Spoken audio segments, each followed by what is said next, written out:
Regular viewers know I'm a big believer in fundamental analysis, meaning you get your head around what's happening in a particular company before you even think about owning its stock. But I still think there's a lot that could be learned from technical analysis, meaning the charts, which is why this week is Chart Week, all week on Mad Money. Once a year, we check in with some of our favorite charts, you're familiar with their names, to get a sense of what they're doing and what they're seeing. And tonight we've got to hear from Carolyn Boroden. She's the phenomenal technician who runs FibonacciQueen.com website. Also happens to be one of my colleagues at RealMoney.com. The Fibonacci Queen has made some pretty incredible calls on this show when it comes to divining which way the market's headed. So this is why we want to give her an opportunity to explain her methodology through the use of some indices and individual stock or two, and then show us what's going to happen with the S&P 500 next. Fib Queen, Carolyn, welcome to Mad Money.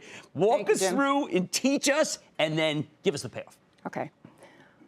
All right. Actually, today I want to talk about what I call Fibonacci price extensions. Now, price extensions are essentially retracements beyond 100%. And I use them to suggest where potential support and resistance decisions are. And basically, what I've seen in the past is that many moves tend to terminate at extensions of prior swings. And that's why we were watching it when we made this last high in the S&P. Right. Okay. So in this example, we're actually looking at a daily chart of the Russell ETF, the IWM. And here I'm showing you one example where we had a prior high to low swing. I ran the extensions, and as far as the extensions, we use 1.272 and 1.618 as the ratios. And they often call key highs and lows. So in this case, a key high. I ran it again over here, ran another 1.272 extension, another high was made. And then one more right by you, if you want to grab that one. Right, and then here again. Right, and that was where we made the last major high in the Russell. Okay, that shows you. Next up, Tesla, huh? Okay, As an example. As an example. Well, you remember I sent you that chart. Yes, I know. Okay. All right, so this is an example on the downside. So this is where I measured a prior low to high swing, and this isn't the only work that I did on this particular chart. It's a tough one. Yeah, it doesn't want to show. Oh, forget it. Okay, so anyway, from this low to this high, extended downwards, the 1.272 extension was where we made that last major low at the end of March.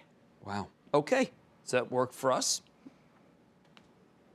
Okay, and then this is actually the monthly chart of the S&P cash. And once again, this is one of the levels that I was watching for when I was telling you, put up that yellow caution flag. I think we could be putting in at least a short-term high. So same thing. But in this case, it's a 1.618 extension of this swing from the 2007 high down to the 2009 low. And so far, we have not taken that out just yet. Right, but you expressed the caution. That was the right caution flag. Yeah, that was the right call. Okay, next up. Okay, I also wanted to show that not only did we have that monthly level, we also had a confluence of other price extensions and other price relationships, but we're just focusing on extensions.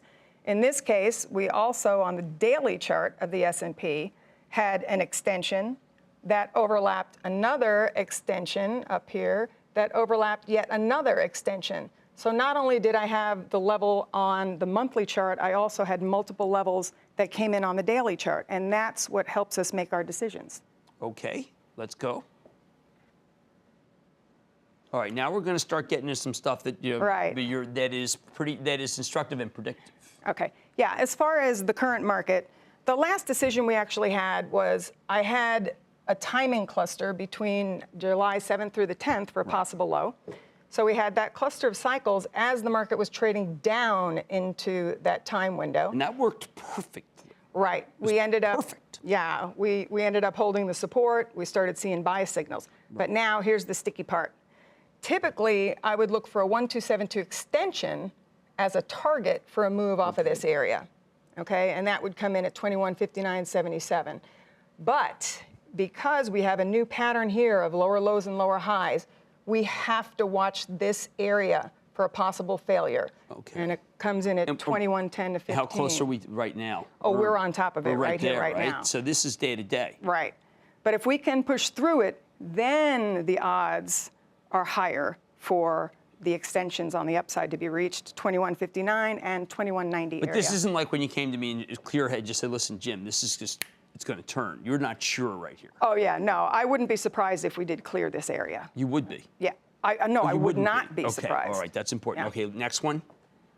Okay, here's the stock, and I wanted this, everyone should know this. This is the most hated stock right now in the Dow, okay? This is Exxon.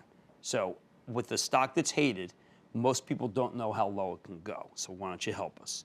Okay, so I basically started with the weekly chart on this, and I came up with multiple price relationships, these highs to lows, low to high extended.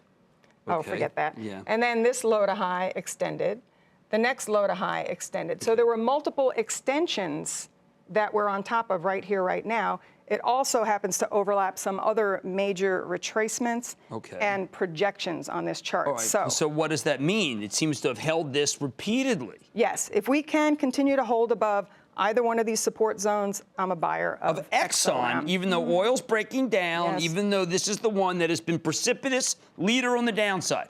Yes, You'll be a buyer if it holds these levels. if it holds the levels. Okay, Carolyn, there's a call for you. We will have to come back on that one. That's Carolyn Boroden. She's the Fibonacci Queen, my colleague at RealMoney.com, who is so spot on that I'm actually thinking for the first time to tell you to buy Exxon. Stick with Cramer.